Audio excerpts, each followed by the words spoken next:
Hello, everybody. Thank you for coming to this parallel session. Let's get started right away with our first presentation. We have Venkatesh Prasad, and he'll be presenting on building modeling libraries with Dyad. Hi, I'm Venkatesh Prasad Bhatt, and I'm here to present building Dyad libraries.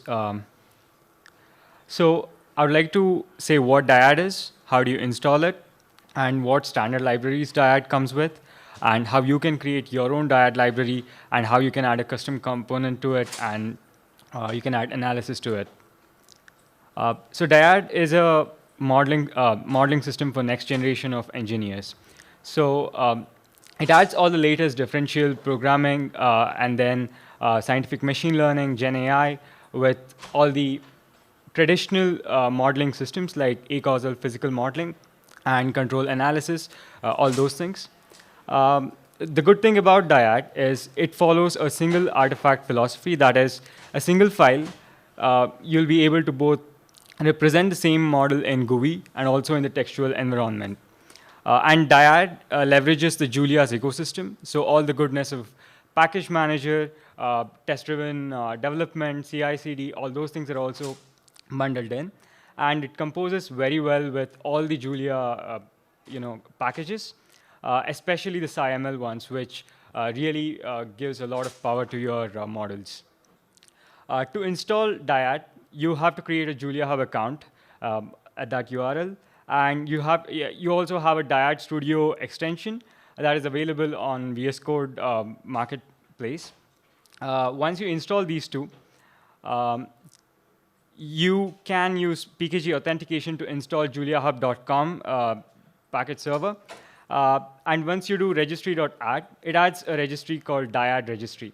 So this is one stop for all things Dyad. It provides all the standard component libraries and also analysis libraries and a lot of helper packages to manage data in the Dyad world. So a brief overview on Dyad libraries. We are trying to build a very rich ecosystem around this Dyad.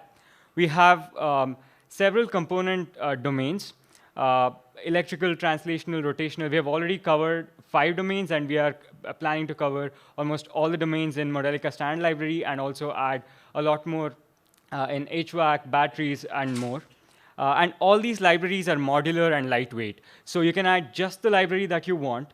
Like any other Julia package, you can just do a pkg.add, and only those components are available in your environment.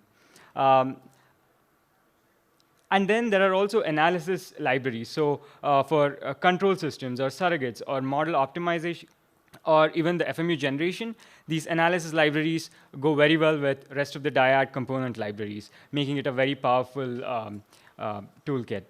To create your own library using the Dyad Studio, you hit the command pane and you can create component library and provide a library name and path. It does several things for you. So it creates a template Julia package that looks like a standard Julia package with a module file, a test file, a project toml, and also it enhances that with a Dyad folder. So inside this Dyad folder, you have all the components that you define. And when you hit Dyad compile, all the code is generated, and that's placed in generated directory, and that is included within the Julia module. And the assets folder is where all your logos and etc. you can keep, so that the visual representation part can leverage those logos. If you look at Project Toml, there is one package called Dyad Ecosystem Dependencies. I already mentioned that these packages are supposed to be very modular. So how do you maintain compatibility across component libraries? That's where Dyad Ecosystem Dependencies comes in. So this pins to a particular version. Under the hood, it is pinning like around 300 packages. That is ModelingToolkit, Ordinary DiffyQ, all these SciML packages, without which, without pinning all those things, it would be a nightmare to handle all these different component libraries. So all you have to worry about is that one package and which version that is. And just by controlling that, you can kind of keep all these component libraries in sync. To build your own component library, Dyad is an acausal modeling framework. So we have a lot of standard libraries. You can just add them to your environment and dot access them. I'm building a piezo harvester here, which has translational and electrical side of it. I'm adding mass, spring, and damper system.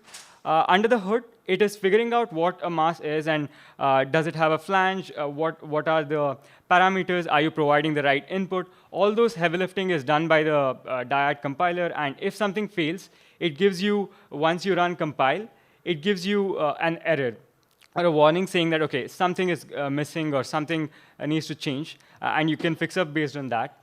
And then you can also add other domains like electrical domain. I'm completing the electrical circuit part of this, where this is a capacitor and a load and a voltage source. And then I'm adding the parameters and completing the initial equations and rest of the relations. Here, if you notice, Dyad already has some of the SI units defined. But if you need more than that, you can even define custom type and specify that, OK, this parameter is of this type. All these help in document generation and also unit balancing. And then you add metadata. Dyad, this is where, for GUI, representing in GUI, you can specify the XY coordinates and the logo and how the connection should look like and everything. And once you specify all that, Dyad builds up a visual representation for that. You don't have to worry about where the assets are.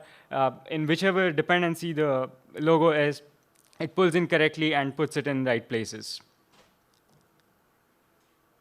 To complete this component, you're not just defining a component, you're also, you can also define analysis for these components in Dyad.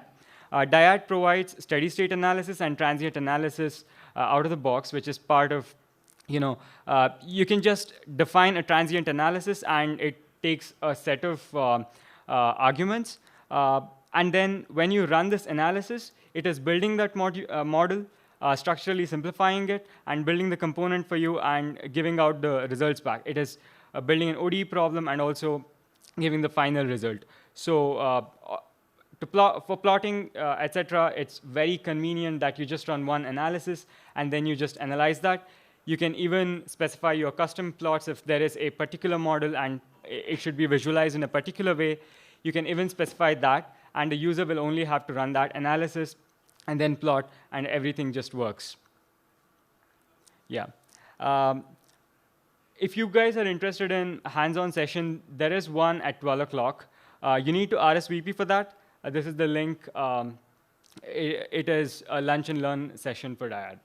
Yeah. I should say that's on the schedule as well. So Yeah.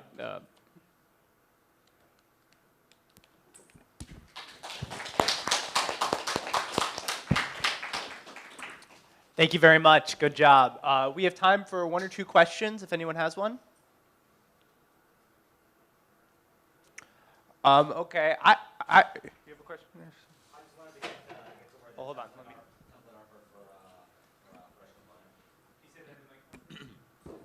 Yeah, I'm trying to locate where you can locate the template for creating a new component. There you go. Yeah. I just need to stare at this for a sec. Yeah.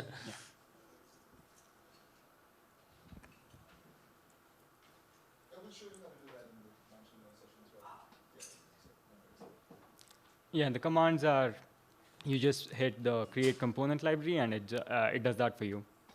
Yeah. OK, very nice. Thank you very much for your time. And can the next speaker please come up and Thank you.